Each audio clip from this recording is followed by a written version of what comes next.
Vietnam to host World Economic Forum on ASEAN. And later on in our crosstalk, agriculture is considered promised land for Vietnamese startups. Hello there, you're tuning into another edition of BizLine here on VTV International. I'm your host Hoàng Hằng, and now let's take a look at some economic highlights over the past week.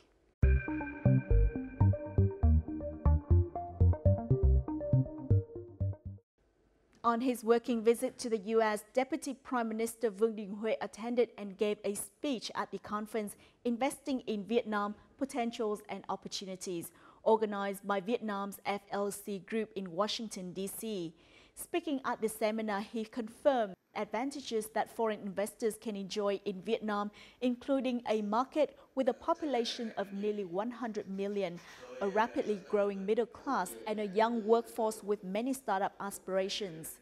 In addition, the government of Vietnam has prioritized developing a facilitating government that acts on behalf of the people and businesses. On the sideline of the event, property developer FLC Group, which owns Bamboo Airways, signed an agreement to buy 20 Dreamliner aircraft from American Boeing company. The agreement, worth up to $5.6 billion, is the Vietnamese carrier's first deal to purchase wide-body aircraft.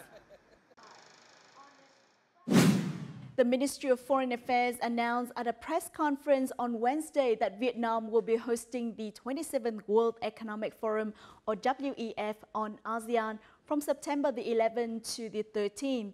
The event will bring together the leaders of ASEAN and regional nations, representatives of international organizations, policymakers, experts, scholars, and business leaders from around the world. Deputy Foreign Minister Bùi Thanh Sơn stressed that the World Economic Forum on ASEAN this year is very practical, as it revolves around entrepreneurship and the fourth industrial revolution, something that Vietnam and the other ASEAN nations are concerned about. Aside from the 55 main discussion sessions, there will also be an open forum on startups and innovations, a Vietnamese culture gala night, and a Vietnam Business Forum. European Commissioner of Trade Cecilia Malmström and Vietnamese Minister of Industry and Trade Trần Tuấn Anh officially completed the legal review of the EVFTA on Monday. They also reached an agreement on all contents of the Investment Protection Agreement between Vietnam and the European Union. The two agreements will soon to be submitted to relevant authorities of both sides to further signing and subsequent ratification. The EU will continue to support Vietnam in building a legal system and fulfilling its commitments. Both sides have exchanged and agreed on a general plan to strive for the completion of technical translation and legal review work by year-end. The signing is expected to take place at the end of 2018, and the subsequent ratification will happen in early 2019. Vietnam attracted more than $20 billion in foreign direct investment, or FDI, in the first half of 2018. The capital was poured into 1,360 new projects and 507 existing ones, and was used to contribute capital and buy shares in domestic companies. In recent years, foreign investment accounted for 25% of the country's total investments and contributed 20% of GDP. Last year, the sector contributed nearly $8 billion to the state budget, accounting for 14.4% of total revenue. At present, 58% of foreign investments have been focused in processing and manufacturing, generating half of the industrial production value.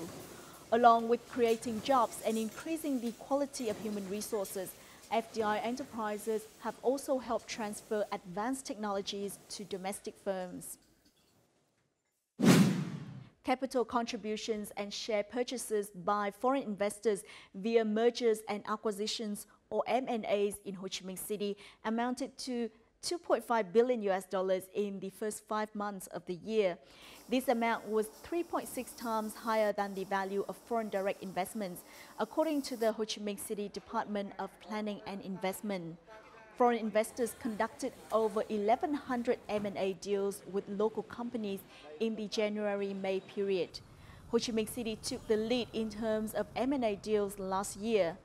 Data from the Foreign Investment Department show foreign investors injected $6.19 billion into capital contribution and share acquisition, of which the city accounted for a staggering 60% of the amount. The delegation of officials from the EU Commission's or EC Directorate General for Maritime Affairs and Fisheries has said the results of its inspection. Accordingly, the EC will not remove the yellow card for the moment. After their inspection in Bình Định and Kiên Giang provinces, the delegation recognized the efforts of Vietnamese authorities and the Ministry of Agriculture and Rural Development in dealing with EC's warnings.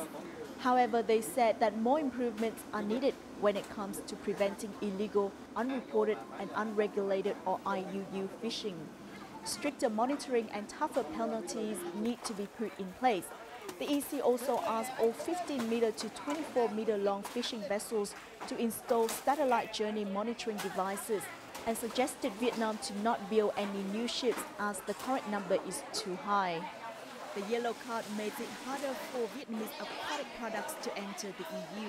Meanwhile, a red card entails a total ban on aquatic product imports into this market. Vietnam officially exported its first batch of fresh pork to Myanmar. At least 26 tons of fresh pork will be exported to Myanmar each month under this contract. According to negotiations, the export price of Vietnam's fresh pork is roughly 15% higher than the international price. However, this also means that Vietnam needs to meet many requirements in terms of quality and technology. Apart from fresh pork, Vietnam also aims to export processed products such as ham, sausage, and smoked meat. Vietnamese pork is also expected to be sold in many other countries. In the coming month, the Ministry of Agriculture and Rural Development will cooperate with the World Animal Health Organization in pest control to meet export standards. Grab's biggest rival company in Southeast Asia, Gojek, has officially entered the Vietnamese market under the name GoViet. GoViet was founded by Vietnamese and supported by Gojek in terms of technology and finances. This is part of Gojek's plan to expand in the Southeast Asian market. Based in Jakarta, Indonesia, Gojek's shares in the region are estimated to be worth $500 million in Vietnam, Indonesia, Thailand, Singapore, and the Philippines. GoViet will officially be implemented in Ho Chi Minh City in July, alongside motorbike hailing and goods transporting services. Those are some economic highlights over the past week. Up next in our crosstalk, we will see how agriculture is considered a promised land for Vietnamese startups.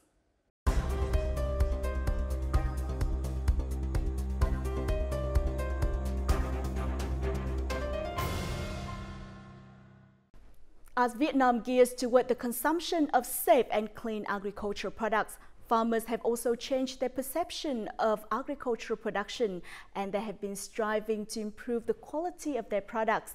The value of agricultural production is improving, and the technology is developing rapidly with the help of the Industrial Revolution 4.0. These factors have made the agricultural sector a promised land for startups. In fact, there already are successful startups in the agriculture sector, but not many. So what are the paths for startups to develop in agriculture? This week's BizLine tries to find out. But first, let's take a look at Vietnam's agricultural potential in the following clip. Vietnam's agroforestry fishery exports reached $36.37 billion in 2017. In the first 6 months of 2018 alone, agroforestry fishery exports reached $19.4 billion, an increase of 12% over the same period of 2017. Rice, vegetables, cashew nuts, and seafood saw high export growth. China, the United States, and South Korea are the three largest export markets for Vietnam. In addition, many Vietnamese agro-fishery products have been accepted by demanding markets. Examples such as lychees, which have been accepted in Australia, Vietnamese mangoes that are exported to Japan, and rising shrimp exports to the EU market. This opens up many opportunities for agricultural development, as well as for Vietnamese agriculture startups in the future.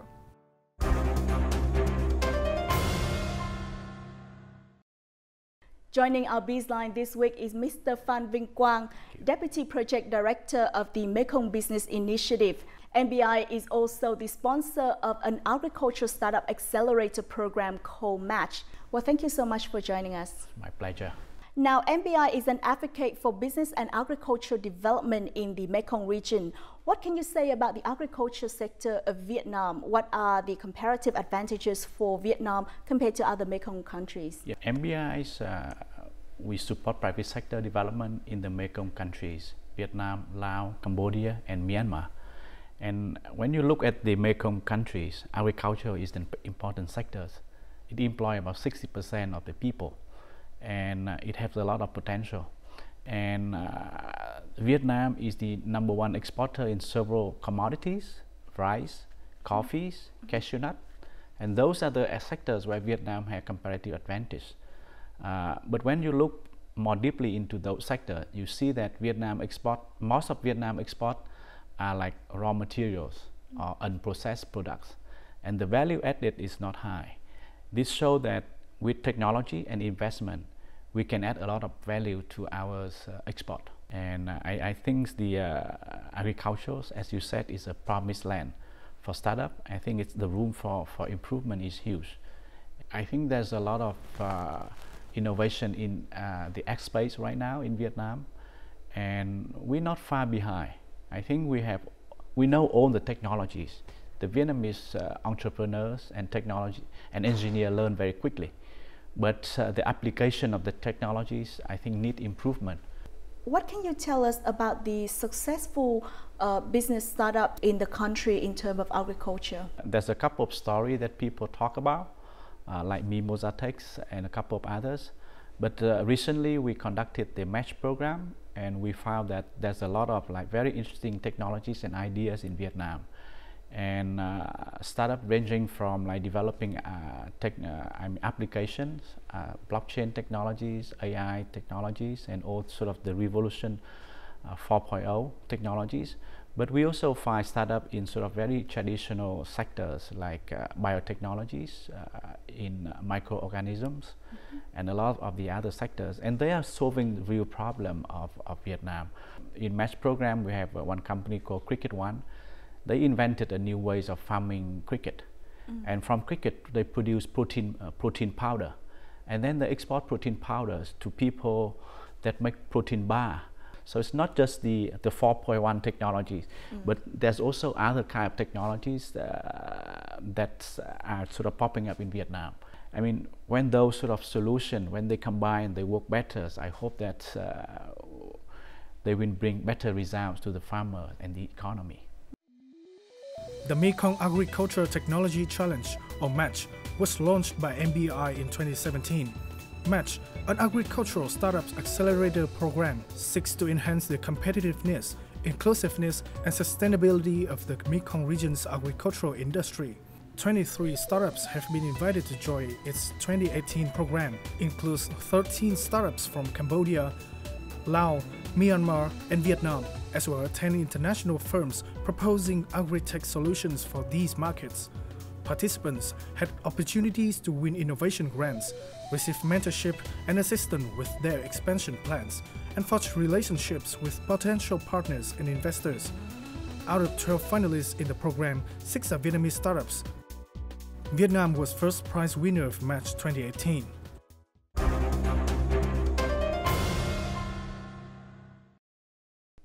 What are the results of Match program, and how has it supported the Vietnamese startup community? I think Match is the first acceleration program on agricultural startup in Vietnam and Mekong countries. It's actually a regional program. Vietnam performed pretty well. I think people really appreciate the initiation and the innovation of our Vietnamese startup. And out of the 12 finalists, I think 6 of them from Vietnam. On the startup side, we see a lot of great technologies, great people, and when they got together, sort of great mind meet. When they got together, they create all kinds of collaboration. We have one guy from Laos, Boulevard Farm. He met the Australia blockchain solution provider, and they now applying the solution in Papua New Guinea, because he also developing a coffee farm there. So there's a lot of like informal relationship and connection that we bring people together, and we try to build a communities out of it. So community of agri-tech startup in Vietnam, and also community of agri-tech startup in the region, the Mekong region. We're not giving cash to winner, and we basically say this is the price, but you need to find service provider, and we will pay the service provider to help you to grow your business. For example, the cricket one, for example, the first prize winner from Vietnam, we help them to look at their factory plan and make sure that it meets international standard for their export. And we pay for their participation in international trade fair and market, and they found new customer there. Now, in your opinion, how should a business start up in agriculture? I think the most important thing is they need to solve a real life problem. I think their solution have to match the market, and I think there's no alternative to studying hard, working with the farmer, working with the company, and understand the market problem and respond to those opportunities. So I think there's no secret there, really. Okay. It's all startups start that way. As you say, Vietnam is a top exporter in many commodities, but we have yet to make a national brand name out of those exports. So how should startups do branding for their products to make them more well known to the world? Building a brand is a long-term vision, and it takes a lot of time and resources to do it. If you look at the famous brand in the world, in agriculture and in other sectors, that's all of them like 100 years old. But nowadays with the technologies, I think there's good ways of an easier way of building your brand. And I think for a startup, the best way is really to associate it with its owner. So people look at the startup, they really look at the owner. So I think there's a little bit of sort of a personal branding and the company branding, they mix together. And there's also tools on internet, the Facebook, social media, that can help startup to build their brand and company more cheaply. And I think they need to research their customer. And now also there's many ways of reaching customer and build their brand on sort of what the customer want. And I think the best way to build the brand is to bring the user experience. When they have the positive user experience, then the brand is built. Having a good brand is not like an overnight story. It takes a lot of time and resources. So what I'm saying is not easy, but when you don't have a lot of money and resources, you just have to be creative in building your brand. Planting and eating clean vegetables is the main objective of the aquaponics system, combining hydroponics and aquaculture, launched by this startup. After more than a year of launching, the startup is known by customers to have strict standards and high-quality products. Những vật liệu để dùng cho aquaponics này thì phải đủ cái tiêu chuẩn gọi là sạch và an toàn. Không, ví dụ như các thùng nước không chứa các cái kim loại nặng. Tất cả là nhựa nguyên sinh và nhựa mới hoàn toàn. Giống F1, không lai, không nhập. Mình sẽ giảm thiểu được cái thời gian mà mình chăm sóc. Như là tất cả hệ thống là tự động hoàn toàn. Và mình không phải lo tưới cây, không phải lo coi như là xem là ngày nắng hay ngày mưa thế nào cả. The founder of aquaponics works in technology. His decision to turn to agriculture was accompanied by a team of experts from marketing to research and construction. Bây giờ mình làm ở cái gọi là cân bằng hơn, mấy dạng đầu tư tận dụng được cái kinh nghiệm từ mười mấy năm, chính là cái làm online, tức là làm digital marketing, làm marketing online cho cái hệ này. Còn về mặt mà chuyên môn thì thực ra thì mình có cái team giao, tức là họ nghiên cứu về lắp đặt, rồi về quy trình, rồi về cái kiến thức về nông nghiệp. Another solution in agriculture, Mimosatech is a young startup in the field of Internet of Things, providing accurate irrigation solutions for plants. Mimosatech solutions include a weather forecasting device, sensors located in a crop area, a monitoring device, a cloud platform to receive data from monitoring device, an application on users' mobile devices to manage irrigation, Mimosa mình làm từ phần cứng cho đến những cái sản phẩm phần mềm, cho đến những cái ứng dụng trên điện thoại di động. Làm sao mình lượng hóa được tất cả các thông tin để người nông dân thay vì dựa vào kinh nghiệm sẽ dựa trên các thông tin và được chỉ dẫn bởi các thông tin để làm công việc làm nông nó diễn ra chính xác.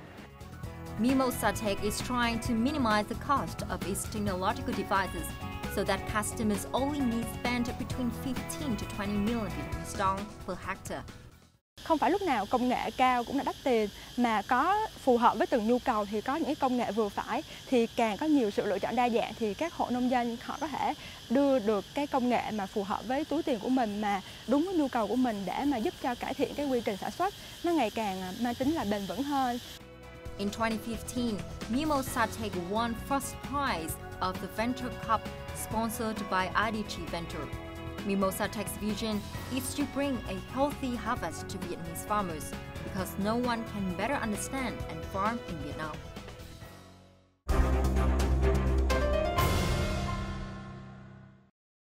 So in your opinion, is technology vital for startups in agriculture? Yeah, absolutely. I mean, if you don't have technology, why you start your company, frankly? But I think technology here should be interpreted more broadly. I think technology don't have to be like, how can I say, sort of a super high tech. Don't have to be always blockchain or AIs or big data. Those what a lot of people talking about. I mean, technology can just be a new ways of doing things, a better way of doing things. So I mean, just give you an example. One of the sort of entrepreneur, he introduced the Americans. What is this? In Vietnamese, it's sung mỹ. I think it's American fruit in Vietnam. Very successful. He sell a lot, and now it's become fashionable. And yeah, it's a startup, and it's he introduced it and farm it in a new way and sell it. So it don't have to be like ICT related. It could be biotechnology. It could be microorganisms and a lot of other things. How can startups learn from successful examples such as Mimosa Tech and Aquaphonic and so on? I think the first lesson is really solving the market problem. I think that's really the starting point. If you are not solving a problem, then your startup is not going to get traction. I think the second thing is commitment. I think you have to be very strongly committed to starting a company because it's not easy, frankly. And you have to be very serious and transparent, because if you want to work with people, because startup is not just working by itself, you have to work with partner, you have to work with investor, have to work with farmers and others. So you have to be serious and transparent. I think that's the key to building sort of lasting partnership.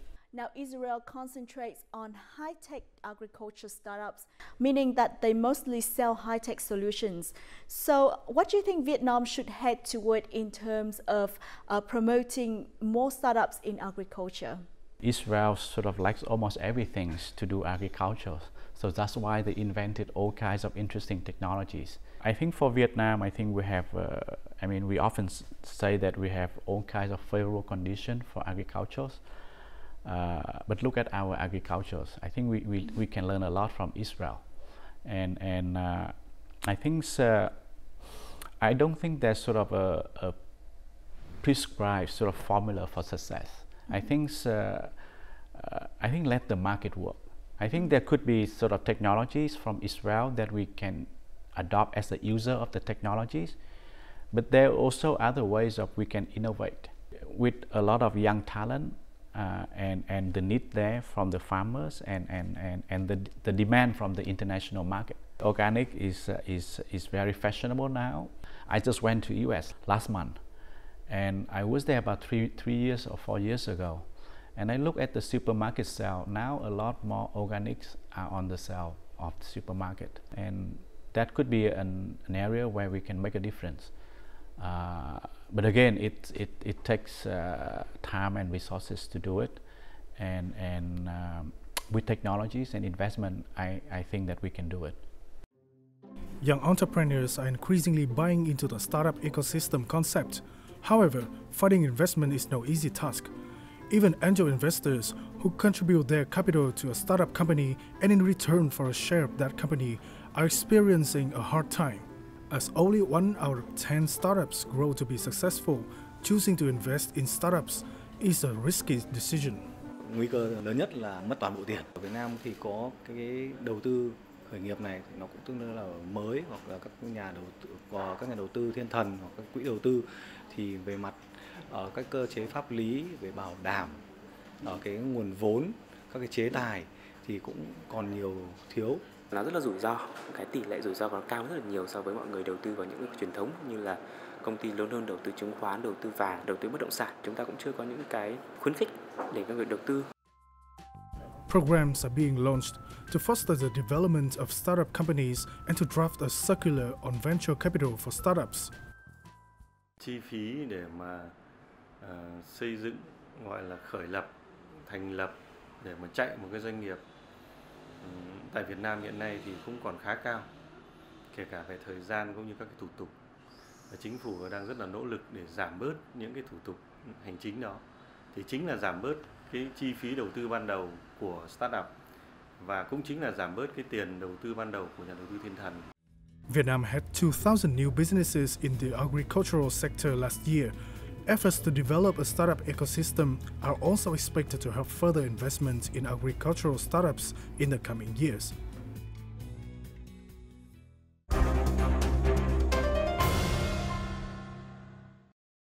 Attracting capital into agriculture is hard even for more established companies. So how do you feel about startups in this field in Vietnam in recent years? And if you were a CEO of an investment fund, would you invest in startups in Vietnam? Investor want good business to invest in. And if agri-tech startup are good business, they will invest. I know that some startup here in Vietnam in agriculture already have some funding. I think to get funding, you really need to focus on your business. If you're good, if you're making a difference, if you have a really good potential, I think investor will invest in you. And I mean, if I was a CEO of a fund, yeah, probably I would invest in some of the very good startups in agriculture that I know. Besides technology and capital, what should startup develop to make their business a success? I think listen to your customer. I think that's really number one for success in business. And if you want to solve the problem, I think there's no alternative to listening to your customer and sort of keep improving what you have. And we talked in the past about the positive user experience. I think there's a lot of room for startup to make a difference there. Big company, not necessarily the one that have the best customer experience. So I think that's where I think the startups should focus on. And of course, I mean, they have to improve their solution and products as well. I think that sort of go hand in hand. And last but not least, what is your one message for startups, for Vietnamese startups in agriculture? Try your best and don't regret. So now you have time, you have passion, you have idea. Try it. Otherwise, later you say, "Oh, I should have done this. I should have done that." So that's what I say: try your best and don't regret. So if you have an idea, you go out and try it, and talk to people. And if you fail, that's fine. You still have like plenty of time and to correct it, or start another business, or do other things. So try it hard and don't regret. Well, thank you so much for joining us. Yeah, my pleasure. Thank you. Startup experts say that market research is crucial for an agriculture startup project. They advise startups to think how they can provide what the market needs, to be patient in realizing their ideas, and to invest in technology and to create appropriate business model. That being said, the diversification and development of Vietnam's agriculture is considered to be ideal for startups to thrive and reshape the sector in the future. That's it for this edition of BizLine. For more news and updates, please log on to vtv4.vn, our YouTube channel at VTV4Go. Thanks very much for watching, and until next time.